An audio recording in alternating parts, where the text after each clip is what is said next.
Geek Therapy Radio.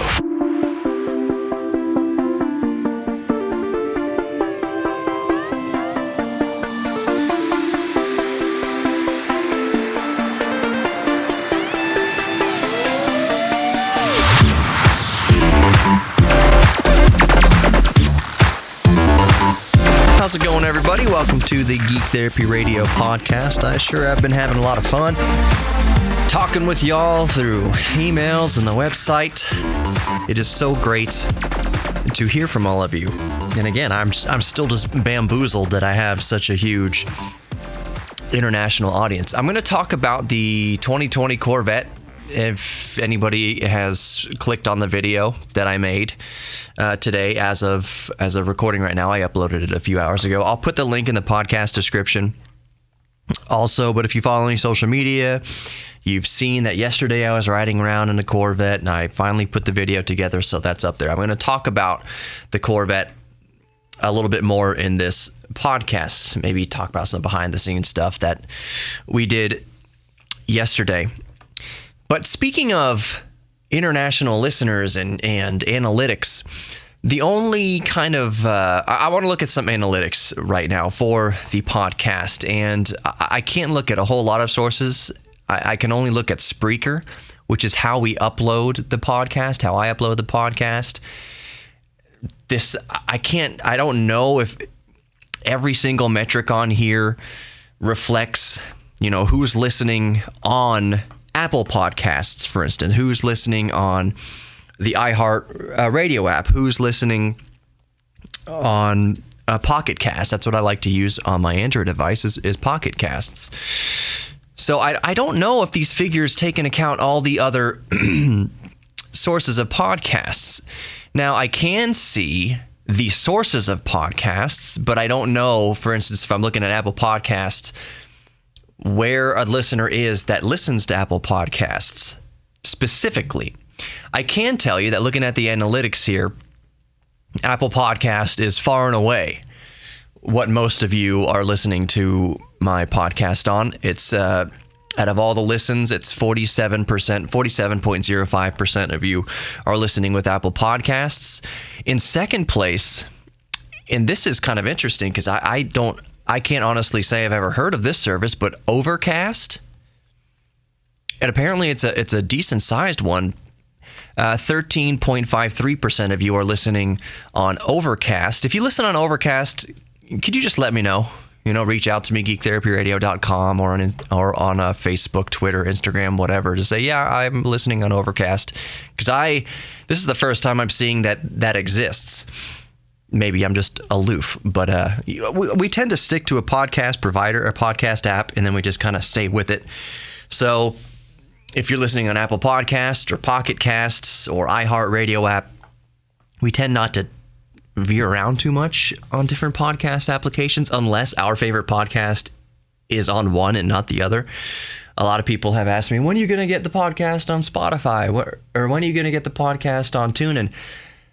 I honestly can't really control that because I upload through Spreaker through the radio station's portal, and to my knowledge, it's not on TuneIn yet. That's subject to change. We're always adding platforms, but I would love to be on TuneIn. So after Overcast, at 13.5% of you listening there, we have Pocket Casts, which is my personal favorite on Android, and it's about 8.86%. Then going down the list here is the iHeartRadio app. That's 8.17%. Podcast Addict, 6.14% of you listen on there. Castbox, 3.48%. iTunes, 2.69%. Google Podcast, 1.61%. That's probably my wife. Spreaker itself, 1.54%. Downcast, Podbean,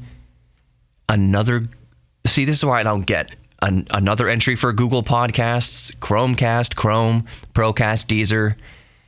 There's only a few more. Castro, Podcast Republic, eVoox app, AntennaPod, and then other. Other makes up 1.31%. Maybe that's people listening to the website.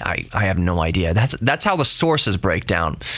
Demographics, according to Spreaker, 100% male. I don't know how they're grabbing this. My wife isn't male. I don't think she is. But according to Spreaker, 100% male, ages 35 to 44. I know for a fact that I have some female listeners, and I know for a fact that I have an age demographic way outside 35 to 44. I have listeners as young as their teens, and I have elderly listeners as well. So I don't know where this is coming from. So bear all these kind of stats in mind. I don't know how it's coming to these conclusions. Devices, most of you, it's no surprise here, most of you are listening on your phone. 83.62% are listening on your phone. Then the next biggest slice, according to this, is smartwatch. 7.75% of you apparently are listening on your smartwatch. 6% of you are listening on your desktop, so your PC, and then 0.89% are listening on a tablet, 0.66% on a TV, 0.1% on a smart speaker, and then 0.98% other. The operating systems, if these are all just numbers that you don't care about, I don't know. I find it fascinating. Maybe some of you listening might find it fascinating. The operating systems that you are listening to me, far and away, it's mostly Apple. iOS, 59.72%, which would make sense because you're listening through the podcast app, Apple Podcasts. Android is second. That's no surprise. At 15, let's just say 16%. It's 15.99%. Watch OS, 7.75%. That's interesting. Mac OS, 3.64. Windows, 2.27. Linux, 0.69. Chrome OS is 0.07. Amazon Alexa, 0.03%. Other is 9.85%. What other operating system is there that 10% of you are listening with? These are fascinating. Take all of these stats with a grain of salt. Okay, so geolocation. This is also interesting. 100% of you are listening from Earth.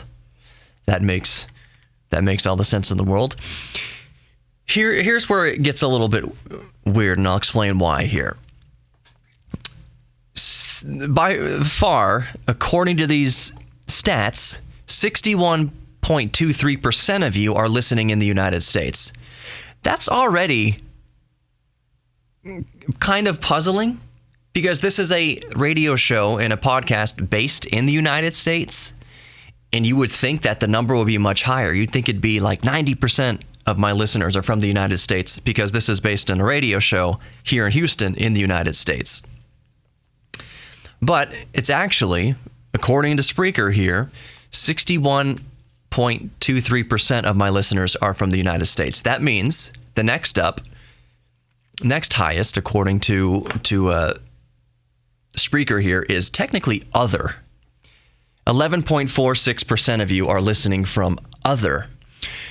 Then there are 7.52% from the United Kingdom, 5.6% from Sweden, 3.6% from Canada, Australia is 2.4%, the Netherlands is 2.17%, Germany 1.7%, Norway 1.7%, Japan 1.3%, Finland 1.2%, and then, like I mentioned, other at 11.46%.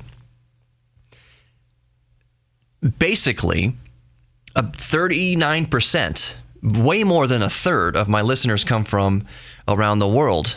But that is still according to Spreaker, most of you are listening in the United States.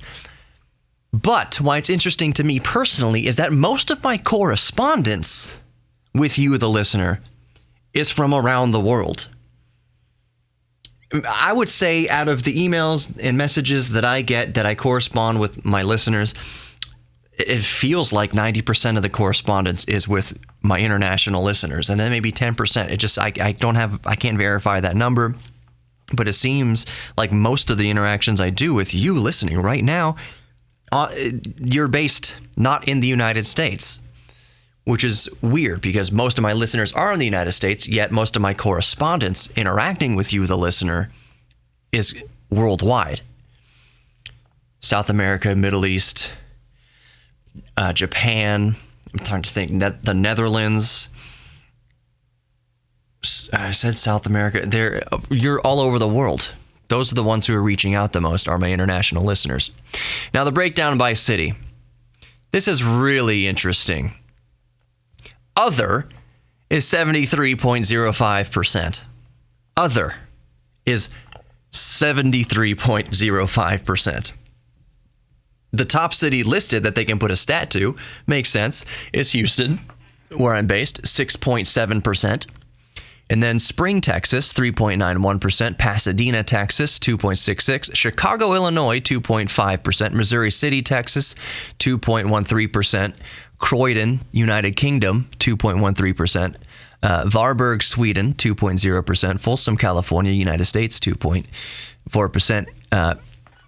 Kincardine, Canada, did I pronounce that right? Kincardine, 1.74%. York, Pennsylvania, United States, 1.08%. And then, of course, that other 73.05%. Interesting. That's so interesting to me. The number, they don't stack up the way you'd think they do. And again, to end this part of the conversation and move on to the Corvette, what fascinates me is that most of my listeners, according to the demographics, are from the United States, yet most of my correspondents are with my international listeners.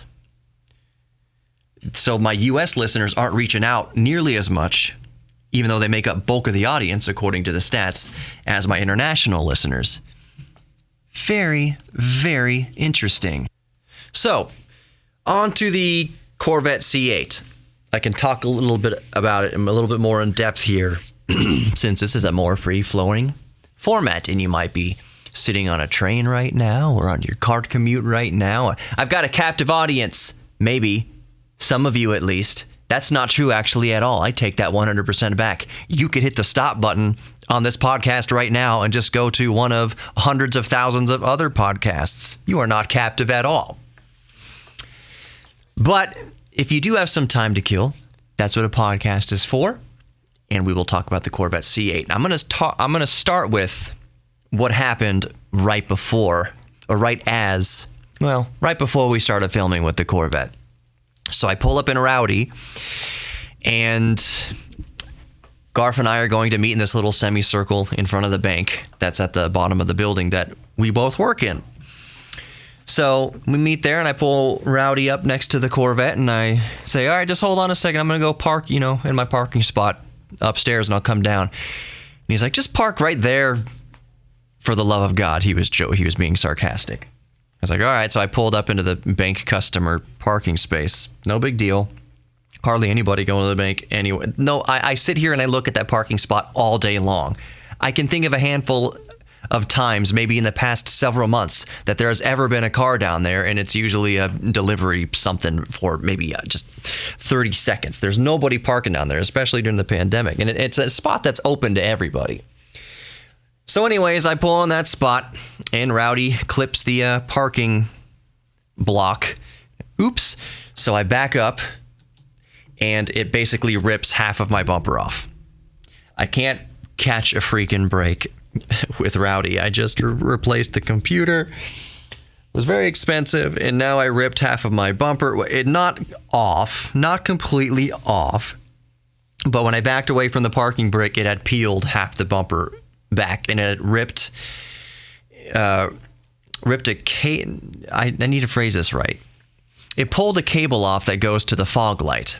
It didn't break the cable, nor did it break the connection, but it did break the base of the bulb. So not the end of the world. That's fixable. It wasn't a tremendous amount of damage. However, pulling it back off there did break a bunch of, plastic clips. Bumpers are mostly held on with plastic clips now. So it broke a bunch of those. And so my next project, which shouldn't take too long, is basically just jack up the car and start zip tying the front bumper securely back to wherever it needs to adhere to. But it was not a good look. Maybe I'll upload a picture of it to the Instagram. So I'll talk a little bit about my personal car situation in a moment, because that was kind of not the last straw, but it was a sign. It was some writing on the wall, and I came home and told my wife, I think it's time to give up Rowdy. I've held on to her for so long. She's 10 years old. Got a good run out of her. Pulled half the bumper off. And maybe it's time. Her car payment just expired, which is nice. I hate having a car payment, but her car payment just expired like a month or two ago. So I was like, I think it's time to give up Rowdy while it's still worth something. And we'll talk about that later. But the Corvette. So I leave my car there, half the bumper half pulled off. I said, I don't even have time to deal with it. I need to be at work in 45, 50 minutes. Need to get the footage and spend some time with this Corvette. And that's exactly what we did. Michael Garfield, he is a fellow, he's a host here on KPRC 950. His show airs, I believe, at 10 a.m. on Saturdays. And my show on Saturdays airs at 10 p.m., so we're about 12 hours apart. And then my show airs again at 6 p.m. on Sundays. For those of you who don't know, the broadcasts, they're two different broadcasts. What I do is Sunday 6 p.m. is the fresh new radio show, hot off the presses, fresh new radio show. And then on Saturday, I move that fresh new radio show to the Saturday slot. So Saturday night, you're listening to last week's new show. And I do that in case people missed the new show on Sunday. They can hear last week's show on Saturday night. And I generally, for the most part, try to keep the subjects and the subject matter evergreen. So it's not like if you missed the brand new Sunday show and you catch it again on Saturday, it's not really like you're missing anything super topical, but that's all subject to what I want to do. I can have a new show uploaded in either of those time slots, 10 p.m. Saturday or 6 p.m. Sunday. Within maybe 15 minutes, I can put something new in there. I just email whoever's the board op at that particular moment and send them the MP3s of the segments and say, load this up. So anyways, Garf is a fellow host on KPRC 950 AM. He's been doing his show for over 10 years. He's known as the high-tech Texan, Michael Garfield. We just call him Garf, the high-tech Texan. He deals a lot in consumer electronics. He's the go-to expert for consumer electronics, tablets, TVs, HT TVs, laptops, smartphones, kind of stuff, consumer advice. And I have been learning from Garf for 10 years. He's had the show, so he's had that show for before that. I have known him for 10 years. It's crazy how time flies. And I've sat in with him on his show once or twice. Garf is an awesome guy. He is a straight up hustler. I have so much to learn from him as far as getting out there and getting partnerships and sponsorships and the right people to talk to. I need to, I need to shadow him more in that regard. One of the he's always given me the advice. He's like, no one's going to do it for you. Nobody. You can work for this company, and it's not a slam against the company, really. It's just that nobody's going to hand you anything. You got the show in a huge market, 6-7 million people, but the sales department is not going to come upstairs and ask you how they can serve you better. How can they make you money? That's not the way it works. You basically need to just go out there and get it yourself for as much as you can, because they're not going to notice you until you have a 5 p.m. rush hour drive time radio show. If they can't make a big juicy commission off of your show, they're not going to stick their neck out and help you out. It's just the way it is. And it doesn't mean that they're bad people. That's just the way this business works. You have to get out there and hustle yourself. So I have a lot to learn from Garf. Awesome guy. So he procured the Corvette. I forget how. He works with a Chevy dealership, and he's constantly reviewing cars. Does he work for a dealership? I need to ask him specifically what he does. There's some service that he works for that he's always reviewing cars, and it's maybe not just Chevy, but I think it tends to be General Motors. It seems like somebody provides him press vehicles, and he does reviews. So reviews on SUVs, reviews on sedans, reviews on sports cars. So he was able to be provided with a 2020 Corvette Stingray, which is almost unheard of. It is one of the most, if not the most right now, highly sought after review cars. It's almost impossible. You can't walk into a Chevy dealership, even if you have a, with a moderate, if you have a subscriber base of 5 million people, that's something different. If you have a huge audience, that's different. But just the average radio shows and personalities and all that, you can't just walk into a Chevy dealership and get a Corvette. Even if you have a bigger following, even if you do have a YouTube channel with 10 million subscribers, it's still, they can't just make a Corvette appear for you. The pressers are all out there. They're being reviewed. It's hard to just get one when you want it, when you need it. It's difficult, not impossible. They could probably do it a lot quicker for Marquez Brownlee than they can do it for me. But it's a very hot car right now that reviewers are clamoring to get their hands on, to do reviews on. So the fact that Michael Garfield had one for a week is remarkable. So as soon as he let us know that he has the Corvette for a week, I reached out to him. Hey, Garf, if you had any time during the week, I'll meet you anywhere. I just want to get some sexy footage. I'll bring the drone. I'll bring whatever. I just want to get some B-roll for it so I can make a little video about the Corvette. So he said, yeah, brother, I'll bring it by next week. So he brought it up yesterday morning. It was Tuesday morning. We met at about 11 a.m. and we were going to go out and cruise around for an hour or so, 45 minutes to an hour, so I could get material, so I could actually experience the car, so I could sit in the car, so I could rev the engine, so I could feel the steering wheel, feel all the materials, and just basically get up close and personal with the car.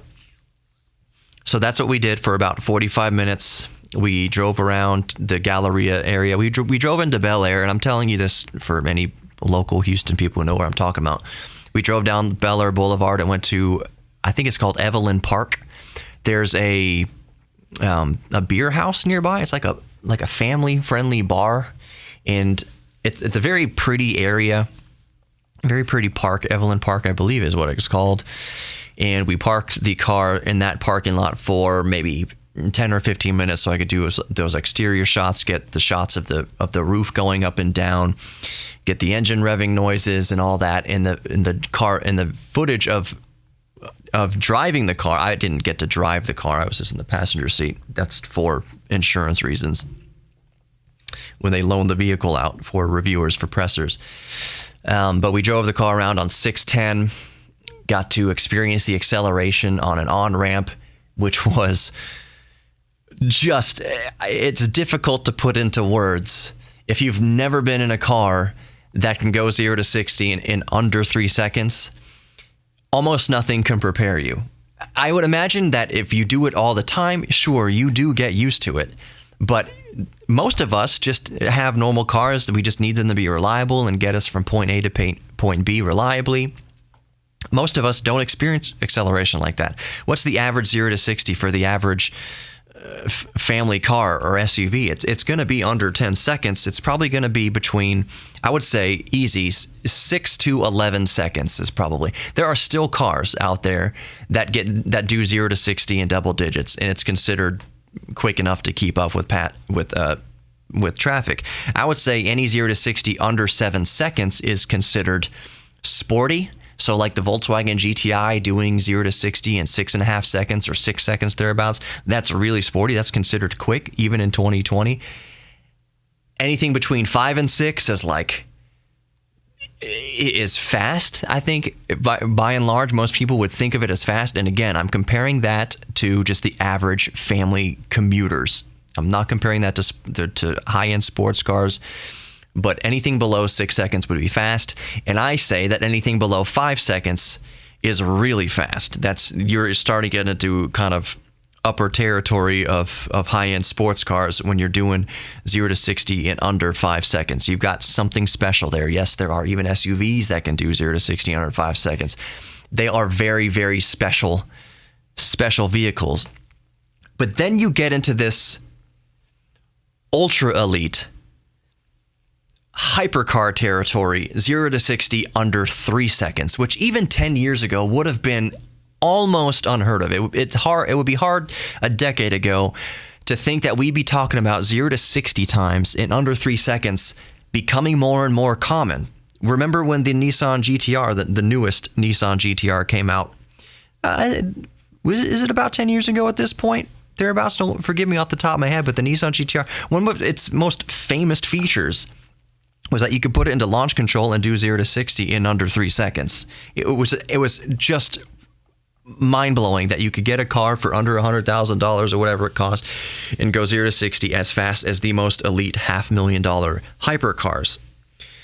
There are cars that cost hundreds of thousands of dollars that can't do 0 to 60 in under 3 seconds. They do 0 to 60 in under 5 seconds, and that's considered eyeball popping. That would bring your jowls to the back of your head. So 0 to 60 under 3 seconds. That's what the Corvette can do. And it's hard to imagine it ever getting old. It's hard to imagine that sensation ever getting old. Freeway on-ramp, punch it, and you're going 60.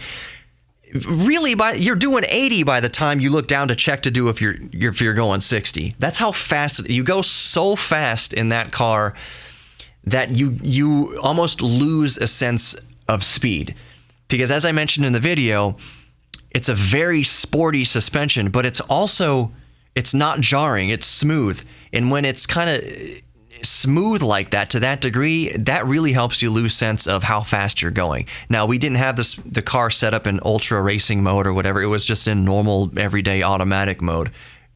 Absolutely, when you set it to racing mode and track mode and stuff, everything tightens up, it hunkers down, suspension gets really hard and tight. But we were just doing it in normal mode, and it was so well planted that you lose sense of speed. Garth was saying, dude, I was doing 100. I'm not going to say where or when. He's like, man, I was doing 120 the other day. I thought I was doing 70. I looked down and I was doing 120. There was nobody else around. The car just goes so fast, you completely lose sense of how fast you're going because it's so well sorted. The car, it's not jarring around and rattling. And if I was doing 60 miles an hour in my old Volkswagen Beetle, my 1974 Beetle, or my 1969 Beetle, I might as well have been doing light speed. Like, it was shaking so much. And anybody who's had old cars like old Volkswagens know that when you go over like 50 miles an hour, things start rattling and shaking around. You're like, oh my God, like body panels start falling off, bolts start popping out. It's crazy. There's none of that in the Corvette. There's none of that even modern cars. Rowdy, it's really easy to speed in because it's so well planted and so solid. Maybe not as solid as it was 10 years ago. No, I think now that there's more of a sense of speed because the car's just old, and I can hear the front bumper flapping in the wind when I go over 60 miles an hour. But the Corvette is just brutally fast. All right, so fast is one thing. 11.2 seconds quarter mile at 122 miles an hour. I mentioned the 0 to 60 is under 3 seconds. It's technically 2.8, 2.9 seconds, depending on the day. You can probably get a little quicker than that, depending how sticky the track is. Horsepower figures for the Stingrays, 494 horsepower. The torque is 470 foot-pounds of torque, and the car weighs just over 3,500 pounds. It's a big car, and that is actually really light. That is at least 1,000 pounds, 500 kilograms less than Rowdy, my 2010 Audi S5. The Corvette is at least 1,000 pounds lighter than that, with 150 more horsepower thereabouts, and about the same for torque. Big car, lightweight, very fast, 0 to 62.8, 194 mile per hour top speed, if not maybe a little more. Quarter mile, 11.2 seconds, 122 miles per hour. So I restated all those figures because here's the thing. You talk about how fast a car is and how savage the acceleration is and how well planted it is and how good it is on the track. I didn't get to experience it on the track, maybe one day. But you talk about all that stuff, and it's very sexy to talk about, very cool to talk about. But there are cars that perform like that you could never live with on a day-to-day basis, that you could never daily drive without making severe sacrifices to ride quality and just living with it day to day. The Corvette, what's so remarkable about that, and we'll get to price in a minute, because that's what really makes it remarkable. The remarkable thing about the Corvette is that it performs like that, has those performance figures, but it cruises like a breeze just on surface streets at 40 miles an hour. So yeah, it can go 60 in under 3 seconds and almost 200 miles an hour, but at 35 miles an hour, it's not jarring your teeth out of your skull. You just cruise around at 35, 45 miles an hour, and you might as well be in a Chevy Malibu, not a Corvette. Now, it's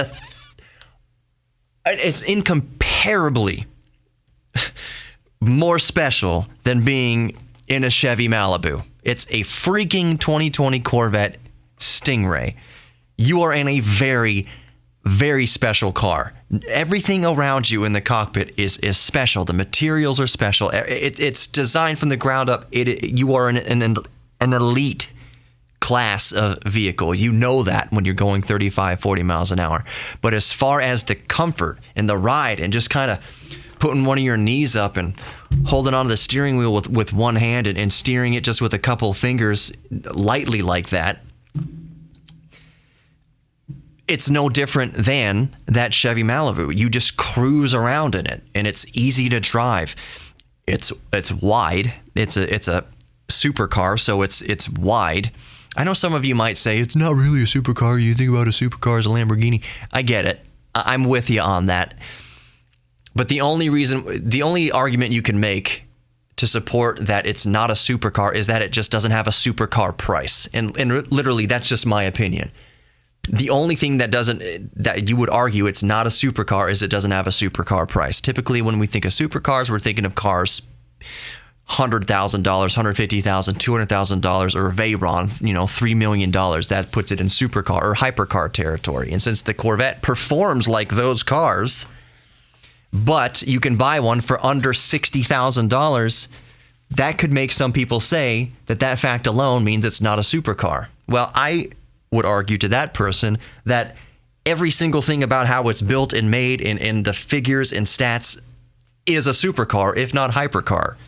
It just so happens that the price is so low. But back to just the day-to-day comfort. It's like driving a Malibu. Really, it's just wide. So the only kind of considerations you're making as you're driving it around is that maybe when you take a U-turn, you're going to swing out a little bit further away from the curbs. You're really going to swing further away from the curbs. You're going to take your extra time in parking garages. We were driving around the parking garage here at work. I know this parking garage here in the Galleria at iHeartMedia, which is in the same building as Jim Adler and some other well-known businesses. I know this parking garage almost better than the back of my hand. I don't drive fast through it, but you can tell who's new to the building or who's just visiting the garage because the down ramps, they slow way, way down to go down the down ramp because they don't know how wide, on either side of that entrance is. I just go a consistent speed through the parking garage, which is reasonable. And it just steered. There's no really breaking into those entrances because I know exactly where my car is and I know how wide it is in relation. It's the same thing in the DeLorean. I've been in the garage so many times with the DeLorean, which is a wide car. I know where everything is and I have a good feel for it. In the Corvette, it is supercar wide. It's Lamborghini wide. It's Ferrari wide, and the wheels are way out on all four corners. So there's considerations, and I don't think even if I own that car, that I would ever not tap the brakes going down these down ramps in the parking garage. It's a wide car. And that's really the only consideration that you'd give to driving that car over driving a Toyota Camry or a Chevy Malibu or whatever, a Volkswagen Jetta. When you're at street speeds, 30, 45 miles an hour, it's just like driving a Jetta. The only consideration you give is that your car is really wide. That's the only thing kind of in the back of your head as far as protecting the car and protecting others on the road around you, is just being aware that this thing is several inches wider than that Jetta or that Malibu. You're taking up more of the lane. when you're turning into these little entrance ramps for parking garage that might be narrower than usual, you are taking extra considerations. The other thing that you consider, and I know a lot of you have already gone here in your mind, is that supercars and hypercars are really low. You're thinking of ground clearance and scraping the chin all over the place. That is a consideration. That was a consideration yesterday, but there's, and speed bumps and such. There is a switch on the car, on the Corvette, that allows you to lift the chin of the car up. What is it, an inch or so, an inch or two? I don't know the exact figure, but you can lift it up. The car is very low, so let's say you're coming up to a speed bump that you're unsure of. You flip a little lever, a little switch, and the nose of the car goes up. The suspension pushes the car away from the wheels so that it sits up higher. It arches its back like a dog or something like that, and then you can get up over the obstacle. So if you're unsure, you can lift up the front of the car. That is a really cool feature. That is not exclusive to the Corvette. If you're listening and thinking that that's a thing that the Corvette, Chevy invented for the Corvette, no, that technology has been around for decades, frankly. Lamborghinis have had it, Audis have had, like the R8 and stuff have had it. There's ways to lift the front of the car up so that maybe there's a driveway that it's at a steep angle and you don't want to scuff the bottom of the bumper, of the aerodynamics, the ground effects. I don't know what you'd call it. So you can lift the nose up to go up steep inclines or over tall speed bumps,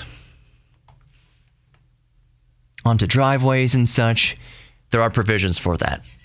So to recap, just to end that thought, you can go almost 200 miles an hour very quickly, 60 under 3 seconds, but you can also drive it around like a Jetta. The only thing you're conscious of, though, that you aren't conscious of in a Jetta is that the Corvette you are in is very wide. Those are the only considerations you would take. And I don't see any way getting around that. It's daily drivable, sure. But I don't foresee that if I ever own the car that I would ever get comfortable with the fact that it was so wide. Now, the price. The car we were driving around yesterday, Garf said out the door he didn't buy. Remember, neither of us own this vehicle. This is just what the representative told him. Out the door, this vehicle was $82,000 for the Stingray. That's a lot of money, but that's nothing compared to you can't get a 2020 Ferrari that goes 0 to 60 in under 3 seconds for under $80,000. Absolutely not. You can't do it. A Lamborghini, forget it. Forget it. Those things are going to cost 2, 3, 4, even 5 times as much money, if not more, than the Chevy Corvette. And the Corvette will keep up with them, if not beat them, for $82,000 out the door. Matter of fact, the starting price for a 2020 Corvette, the non-Stingray version, is $59,000 plus taxes, all that stuff. But $59,000, and even that, for let's just say under $60,000, will 100% keep pace with anything from Italy or Germany. It will keep pace with the Bulls. It'll keep pace with the Lambo. It'll keep pace with the horses, the Ferrari. It'll keep up with all of that for chump change. And here's the most remarkable thing, and I mentioned this briefly in the video. The remarkable thing is that for that price, for that kind of performance, I can't find anywhere in that Stingray where I found any sort of cost cutting. Usually, absolutely, to meet price points, they use cheap I'm saying in general, car manufacturers do this. To meet price points, you'll use cheap materials here, you'll shave off things here, you'll use crappy leather here, the fit and finish is going to be bad. It's all going to come together kind of shaky and crappy to meet a price point.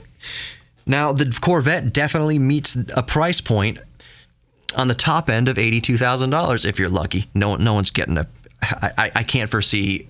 You can buy a Corvette for right now. I'm not saying to do this. This is not advice at all.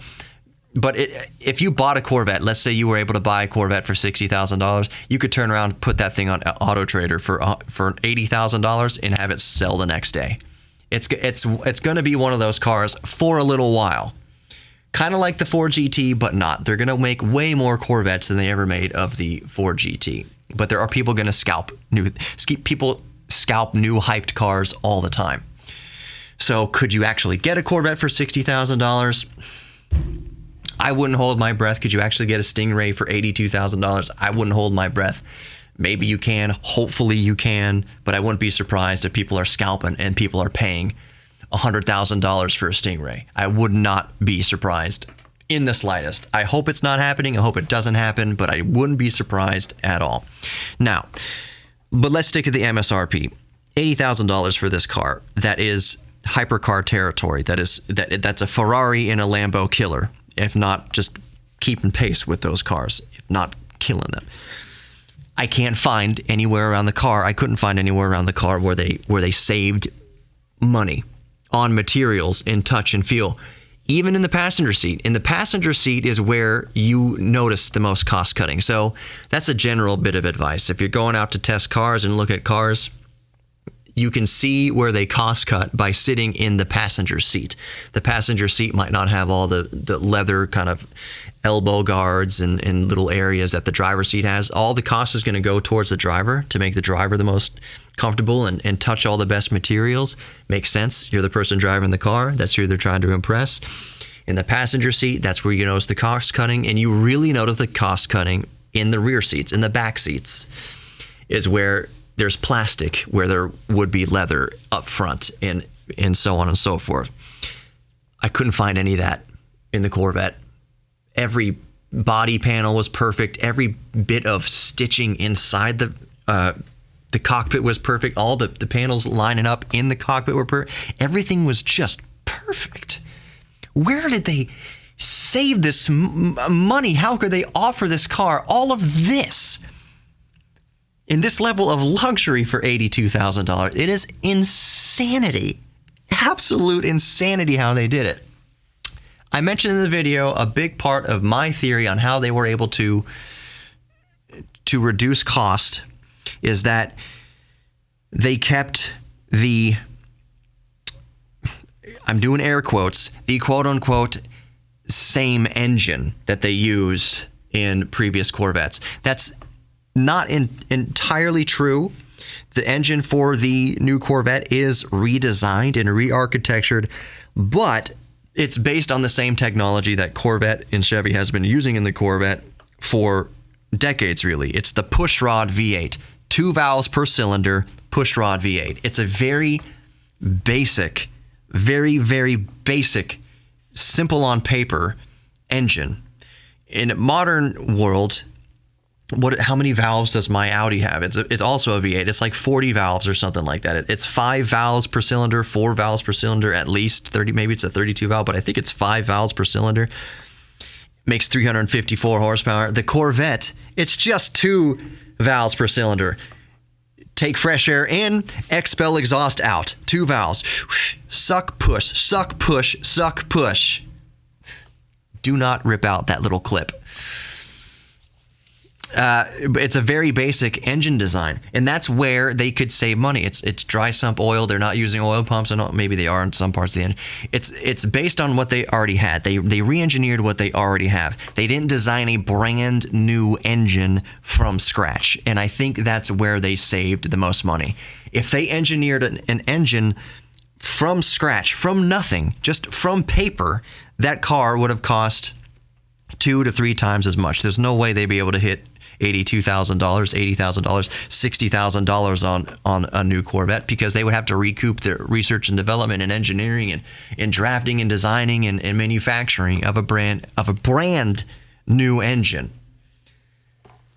And Chevy knew that they couldn't do that, because if they were going to make a mid-engine Corvette, it would have to meet the same or similar price points to the older Corvettes. You can't sell a Corvette for $200,000. You just can't. No one would buy it. The consumer base, the target market for the Corvette, will not spend $200,000 on the Corvette. The reason why they buy a Corvette is because it's an affordable, really fast car. It was for a long time, especially right now. They called it like the American Ferrari or something like that. Designed for American roads where it's mostly straight and it's just stoplight to stoplight, gun it, go fast in a straight line. Think about cornering later.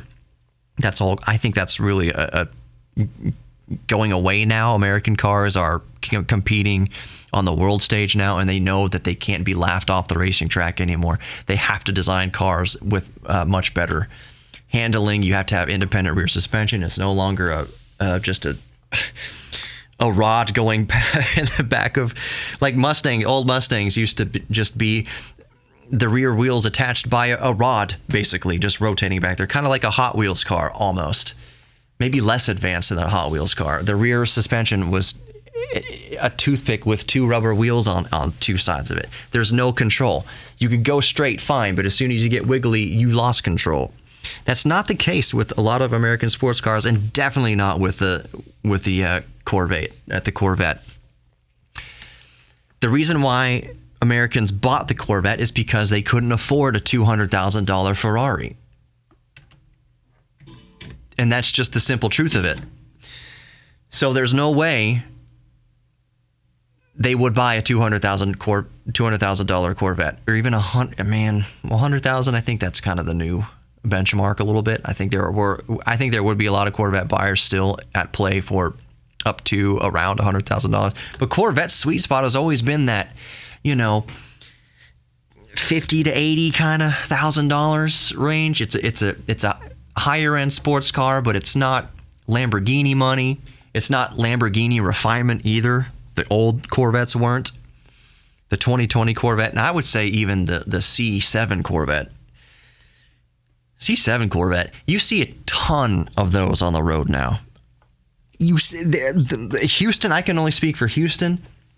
The streets are flooded with C7 Corvettes, and I think that's for two reasons. Not to move off the topic of the 2020 Corvette too much, but in the same vein. I think the reason why we're seeing so many C7 Corvettes, C7 just stands for Corvette 7.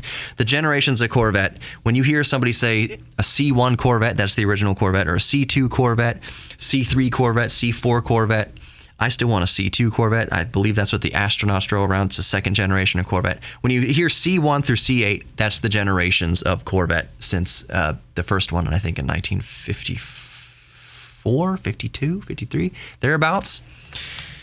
C7 Corvette was the Corvette before this brand new 8th generation C8 Corvette.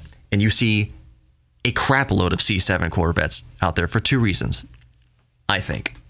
One, I think they're priced to get off the lot. I think Chevy is just pricing them low because they're not going to charge $80,000 for an old generation of Corvette when they're charging $80,000 for the newest generation of Corvette. That is superior in almost every single measurable way. They can't do that. You can't sell an old, worse product for the same money as a new, better product. Which is weird because the C7 isn't bad. The C7 was really good. The C7 is kind of where it all started to come together for Corvette, where it started to be able to compete and actually go around corners and perform as well as anything else out there, like a Ferrari California, front engine, rear-wheel drive. Like the C7 Corvette was great. So now the prices on the C7 Corvette are better. And the second reason, perhaps most important, is the Corvette purists know that the C7 Corvette, the 2019 Corvette, is the last of the, in their mind, traditional Corvette. And I'm not saying that as a slight to them. I'm just saying there are purists that the Corvette has to be engine in front and then powering the rear wheels. The engine has to be in front of the driver. There has to be an engine under the front hood or bonnet of the car, depending where you are in the world, whatever you call it. That was how a Corvette, that was just the way of the Corvette. It's not a Corvette if the engine is anywhere but the front. There are still people holding on that think that. So there are people that are buying the Corvette, one, for the reduced price, and two, because they know it's the last of the traditional old school style of Corvette. And perhaps the second point is the biggest reason why they're scooping them up. They might have a chip on their shoulder about the new 2020 Corvette. So I made a video to that point. I made a video several months ago, maybe a year ago, how the C8 Corvette, how the mid-engine Corvette had been in the works for 60 years at least. How at almost every generation of Corvette, every new generation of Corvette, they wanted to be mid-engine, but for one reason or the other, they went back and said, nope, let's just stick to what we know. Let's just stick to the front engine, rear wheel drive. But almost every generation of Corvette, there were prototypes for mid-engine, and they came close a few times. But the bean counters at General Motors didn't want to mess with the formula, so they never did it. Until now, I think the pressure from the international automotive community is what made General Motors finally commit to the mid-engine Corvette. Because everything from Europe was curb stomping the Corvette, mostly. Yes, we can argue back and forth. But for the most part, it's dinosaur tech. The Corvette was supposed to represent the best of American sports cars, true American sports cars, not Mustang grocery getters. Pardon me if that offends anybody, but every 16-year-old girl at my high school had a Ford Mustang. Sorry. See, I don't mean to slam the Mustang too much. The Mustang could be anything. That was the strength of the Mustang, is that you could have any version model. If you want to have a Mustang as just a stylish grocery getter, you could have a 4-cylinder Mustang. If you want one that will go 200 miles an hour, you could get a GT 350 or a Cobra or a Saline. You could spend $100,000 on a Mustang if you wanted to. Everywhere from 30 grand or so, 25 grand or so, up to $100,000. You have any flavor of Mustang you want. The Corvette had less flavors. It was always a speed machine. It was always about going fast. No matter what price bracket you bought, what version of Corvette you bought, a ZR1 or whatever, or this the base model Corvette, they're always about just going fast. It was the pinnacle of American sports car. You can't have a pinnacle of an American sports car in the year 2020 that gets destroyed by everything else out there offered around the world, and especially in Europe. You can't. That's why I think General Motors committed to the mid-engine layout. And so glad they did.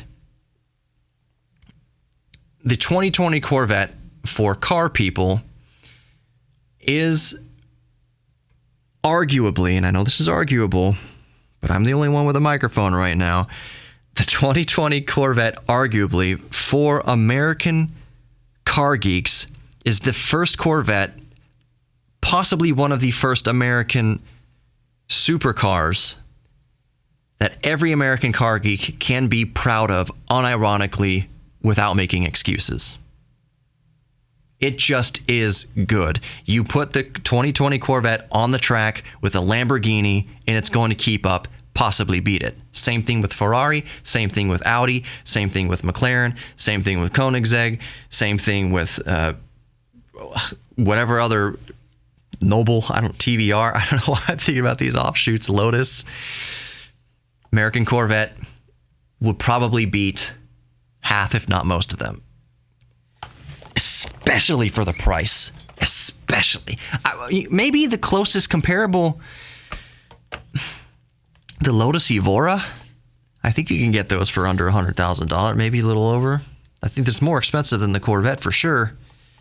The Evora has 4 seats. Well, it's not 4 seats. It's a 2+2. You can put 2 adults back there after you chop their legs off, but you can put 2 kids back there. It's for daddy to have his mid-engine sports car, but be able to take the kids to school. That's what the Evora is. I'm trying to think of things that equate similarly to the Corvette for the price from Europe. Mid-engined, almost 500 horsepower, 0 to 60 under 3 seconds. Is there any European mid-engine sports car that can do that for under $80,000? Nothing is coming to mind. From a notable manufacturer, there are people out there. Yeah, there's Caterhams, but that's not mid-engine. It has to be the layout of the Corvette. It has to be layout of a mid-engine Lamborghini. I can't think of anything. It's budget, but like I said, and I'll wrap it up with this, it's budget, but it hits the numbers of hypercars costing 5 times as much. It's budget, but the interior quality is the best you'd ever see, even out of a German automaker, a luxury automaker. I can't see where the cost cutting went. It really is just a remarkable car. It was a true privilege to be able to ride around in it and sit in it and touch in it and feel it. Maybe I'll get to actually drive one day. We'll see. You know, it very well may be that being around that Corvette is the last time I'll ever kind of be that close to one. Who knows? I'm very thankful for that opportunity. It was really fun. The last thing I'll say is the last thing I said in the video. I have never wanted a Corvette. I've never cared about Corvettes. I appreciated what they were and what they represented and kind of the history of it all. But Corvettes were never a thing that, you know, gave me a fizzy feeling. I never saw a Corvette, even the C7 Corvettes, the best of them, and thought, yeah, I'd spend my money on that. No. I've never really cared that much about a Corvette. I was not a Corvette guy. And you know Corvette guys. There are Corvette guys like they're Mustang guys and gals, admittedly to a lesser extent. But the 2020 Corvette is the first Corvette that I was just like, that might be the car that I want more than an R8. My old previous like dream car was an Audi R8. And now I'm thinking the C20 or the C8 2020 Corvette is so good that I don't care if here's an even bigger statement. I don't care if everybody on my street had a 2020 Corvette. I would still want and spend my own money on a 2020 Corvette. One reason I really dislike Mustangs is because my high school, our mascot, Kingwood Mustangs, and everyone had a Mustang.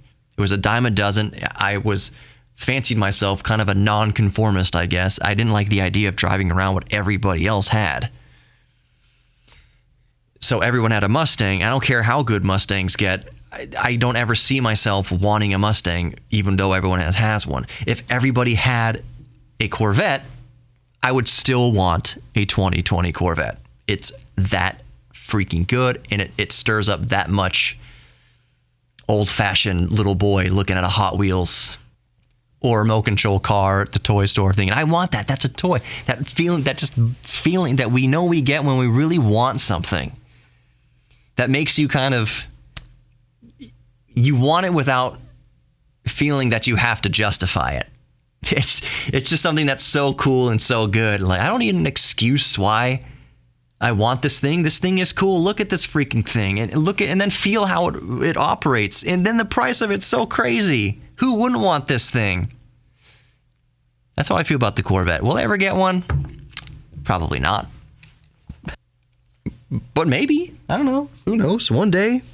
Who freaking knows?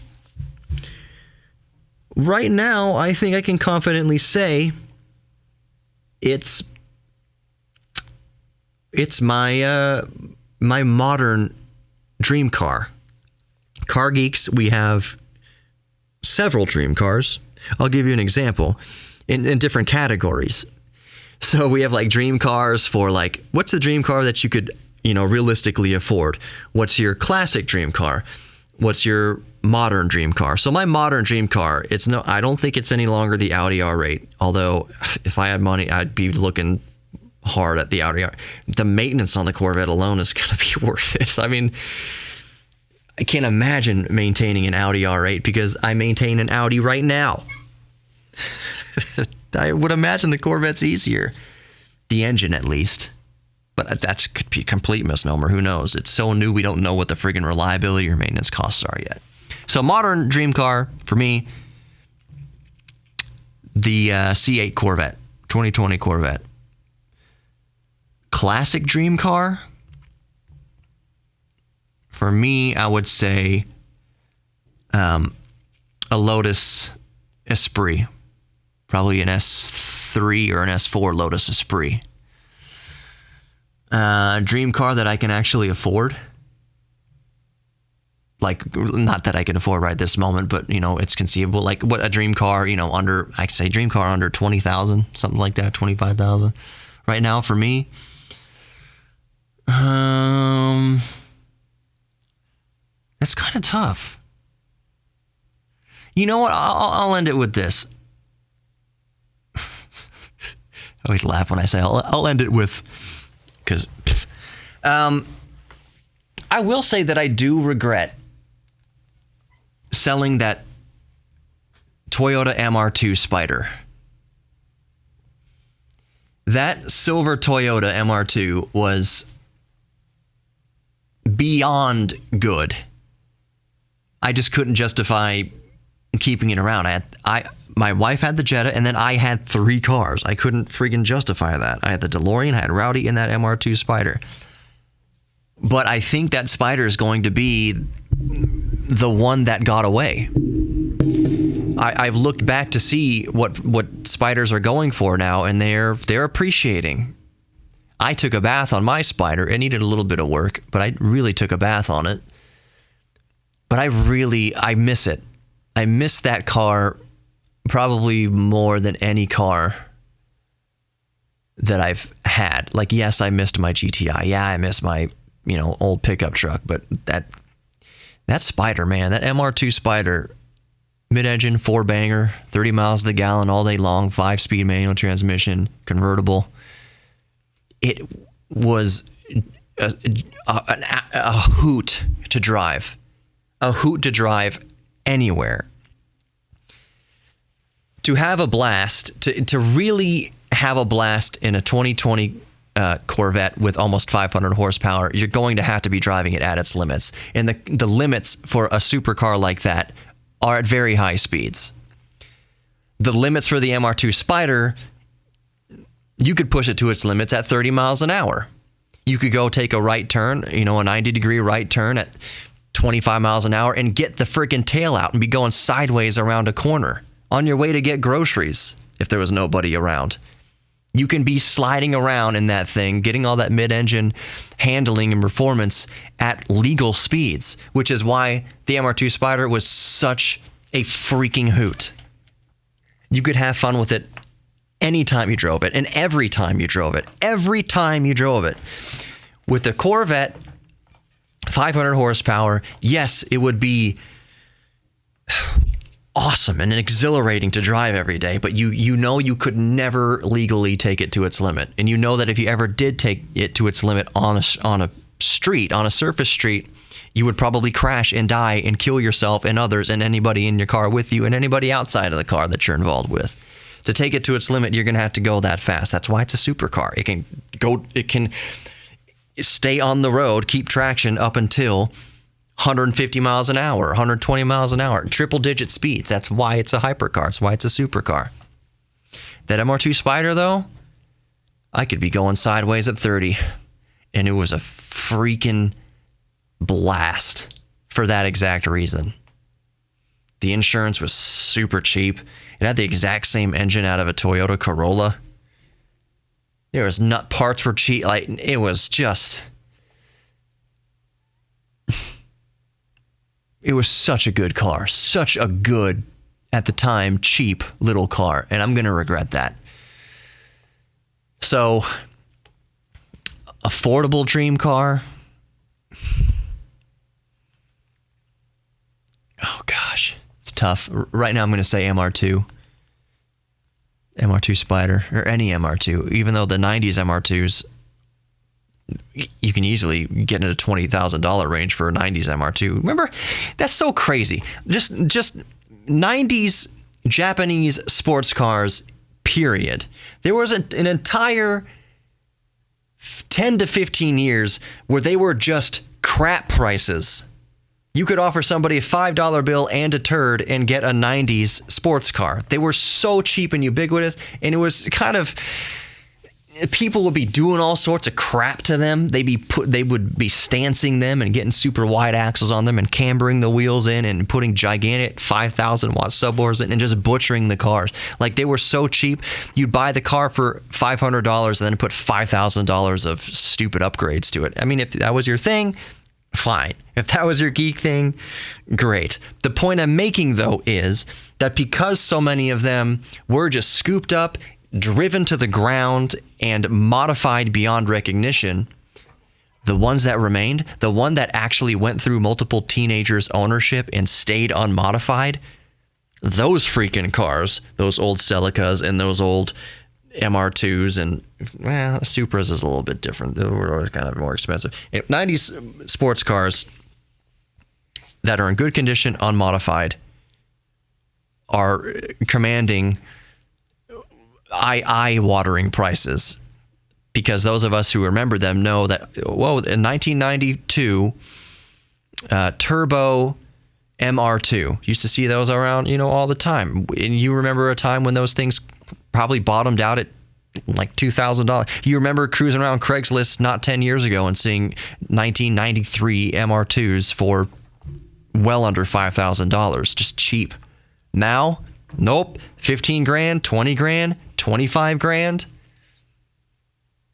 And it's always the headline. The biggest selling point is unmodified.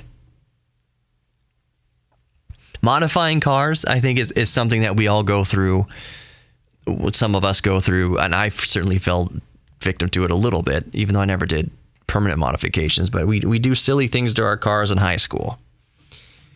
So if you have a Japanese sports car from the 90s that Generation X hadn't put big giant stupid wheels on or modified with body kits or whatever, ripped out all the electricals. If you have one that survived all that era, and it's just, here's a freaking 1992 Toyota MR2 SW20 as it came from the factory. No stupid nitrous, no aftermarket turbos, no aftermarket suspensions, no aftermarket wheels, just how it came from the factory. Cha-ching. Those command incredibly high prices. Kind of funny. So yeah, 2020 Corvette, having experienced it, the hype is real. This is a long podcast. Thank you for listening to the podcast. One thing I want to mention on the way out, real quick, I promise, is that in the broadcast, episode 178, I number the broadcast. I said, maybe I'll upload this to YouTube because I recorded the video of me barbecuing. I'm not doing that because all you see are my basketball shorts, and you do see the grill in perfect frame, but you also see it's very crotchal, I will just say. It's not... Yeah, it's nothing to upload to YouTube. Plus, the subject matter I was talking about, it just wouldn't play well. So I'm not uploading that. But I do want to thank you. That's what I wanted to say real quick, is I do want to thank you for listening. Every time I put these up, I think, oh man, I'm going to lose people after saying this. I'm going to talk about something really kind of personal or give my opinion. And I'm always afraid in this day and age that I'm going to lose people over it. But you are so understanding. The audience at large is so understanding. I've never had negative. I've had people question me and want to clarify a position and email me and get in clarity. We have a discussion, but I've never had anyone just flat out say, man, your show really sucks. It's really terrible. And I think I'm going to get that after I record certain episodes. Like the last broadcast, I was like, people are going to, maybe they're not going to email me that they hated the show, but it might just be like, yeah, this is the show that they stopped listening. Oh, I think Hamburger is going off this tangent. Is this what the show is going to become or whatever? So I keep just speaking my mind, but y'all keep listening and the numbers keep getting better. They're not astronomical, but they're better. Month after month, they're just better. I'm always surprised. I'm just eternally grateful to all of you for being so supportive. I had a new patron that I just checked the other day, a few minutes ago. When did I get that patron? Thank you so much. I'll mention you in the next one. I can't look it up immediately right now, but thank you very much. You guys are so supportive, and every time I think I'm going to lose you, more of you listen to the next one. It's crazy how that works, and I so much appreciate that. I just want to say that. So I'll plug my stuff and then we'll wrap it up. GeekTherapyRadio.com. If you ever want to get at me, Kenzo and I in the Netherlands have been having a good conversation. If you ever want to get at me, that's kind of the easiest way, I think. GeekTherapyRadio.com, and just type into that form the first thing you see. I will remind you, though, that there is a merch store if you want coffee mugs or a beach towel and stickers. Stickers are the cheapest thing.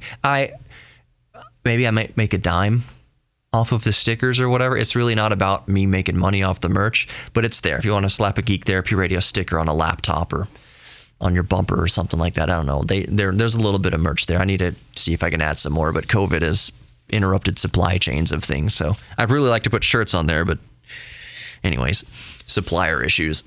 So it's there. The Patreon or the merch store is on the website, geektherapyradio.com. The Patreon is there. Just Geek Therapy Radio on Patreon if you want to support me through that. And it will buy diapers. I very much appreciate it. And what else? Twitter, Instagram, YouTube, Geek Therapy Radio, all that good stuff. Just look for the red, white, and black color scheme. And I can't thank you enough for listening to the show. The most important thing, if I could request one thing, personally, the biggest thing I request is that you love yourselves, know that you're worthy of love. That's always going to be the most hypercritical thing I want you to take away from Geek Therapy Radio, always, no matter if we're talking about computers or cars or space or the moon or nebulas. Know that you are worthy of love and you're worthy of your own self-esteem and self-confidence. But if there is one kind of business end thing that I would just request and ask, and you don't have to do it, but it's just one thing. That's kind of my push this year, is to tell friends and family about Geek Therapy Radio if you think they'll like it. So if you ever have a friend coming around or a family member, hey, I'm looking for new podcasts to listen to, whatever, you got anything. If you think they'll like Geek Therapy Radio, tell them about it. I'm trying to make a push to spread more word of mouth. Word of mouth. If you can get word of mouth going for what you're doing, that's really the key. So if any of you are listening and think you have a friend or family member who might want to know about it, I encourage you to do so. That would be wonderful. Yeah, I got this guy, Johnny Emmerger, mental curator, talking Geek Therapy Radio. It's a little different than other geek shows. Maybe in some sort of way he goes off all the time. He says he's going to wrap it up quick, and then you're 20 minutes into the outro, like we are right now. It's just that kind of show, and you might dig it. So anyways, thank you for doing that, telling your friends and family if you think they'll like it. So yes, you are worthy of love. Here comes the outro music. You are worthy of love. You're worthy of giving love. You're worthy of receiving love, and you're worthy of your own self-respect. We're all geeks about something, so embrace your geek thing. Share your geek thing. Please take care. Be safe. Thank you so much from the bottom of my heart for listening, and I'll talk to you in the next one.